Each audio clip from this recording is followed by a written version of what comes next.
So good morning mga kakindi. Okay, this is it. Tingnan natin kung kaya makyat sa Baguio nito ating DFSK Candy Mini EV. Alright. Okay, balitaan ko na lang kayo mamaya kung kaya o hindi. See you later. Okay mga kakindi, specs check before we go to Baguio. It's 179 kilometers, 84% battery, aircon at dalawa na level 2, fan at 1. Okay, so let's see kung kilometers, odo at 45 kilometers. Okay, let's see, tignan natin ano mangyayari after we go to Baguio. Alright, so far okay naman yung shocks nito. Ito rough road ito pero hindi naman siya matagtag, hindi rin naman magkano malambot, so parang it's okay lang. Para siyang you can compare it to parang Vios, yung Vios ko dati. Alright, so by the way, ito pala yung ilaw niya at low and yung ilaw niya at high. Low, high. Okay, lakas naman siya. Okay, so let's talk about yung driving experience dito so far itong DFSK Candy. Definitely yung puwet niya medyo matigas, so pang long drive medyo siguro baka sumakit ang puwet, kaya I suggest maganda kayo yung bili yung foam para sa puwet. NBH okay lang, pero maririnig mo yung mga road noise given syempre. So, malit yung gulong dito makina syempre wala marinig yung makina.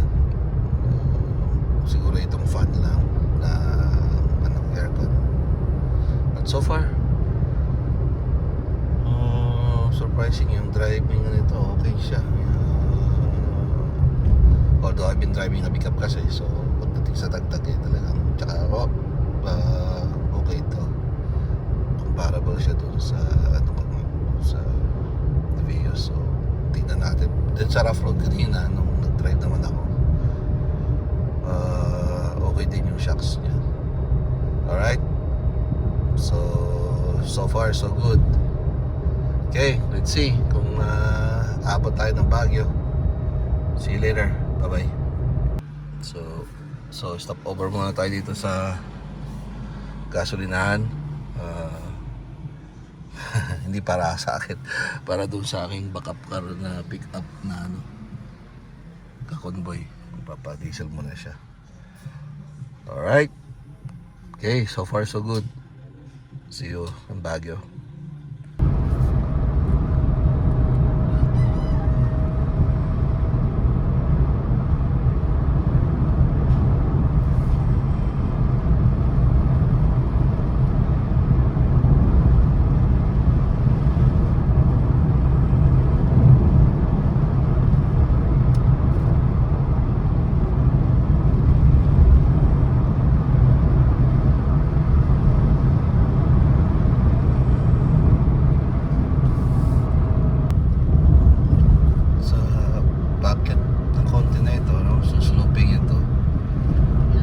So far hindi hirap yung sasakyan in fairness.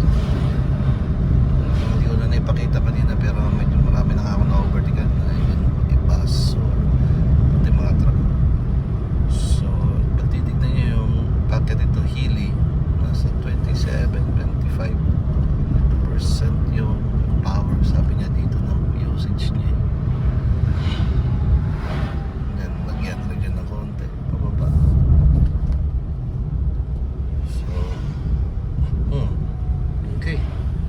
Surprisingly so far good. Ito yung performance nito, DFSK Candy. Yan ang example, yung nasa harap ko na naman truck. So again, Healy ito, packet.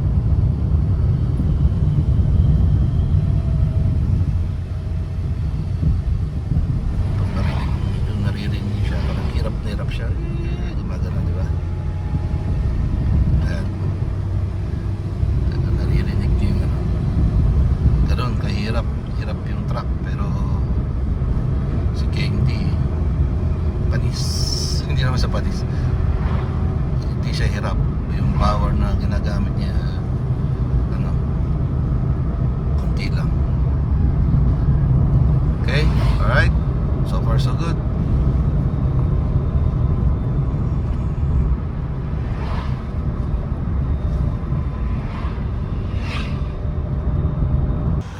So dito tayo ngayon sa Shell sa Rosario, trying to recharge, kaya lang unfortunately hindi siya compatible, both yung CCS to at yung Z2. So currently we're at Shell Rosario, La Union. Okay, so meron charging station dito sa Shell na to. Alright, so hopefully mga EV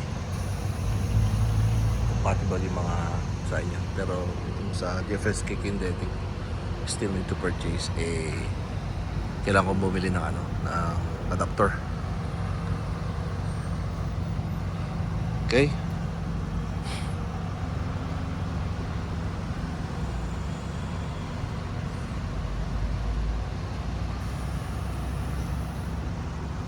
okay, lapit-lapit na tayo sa Baguio. See you in a bit. Okay, kain muna tayo dito sa McDo sa may Rosario.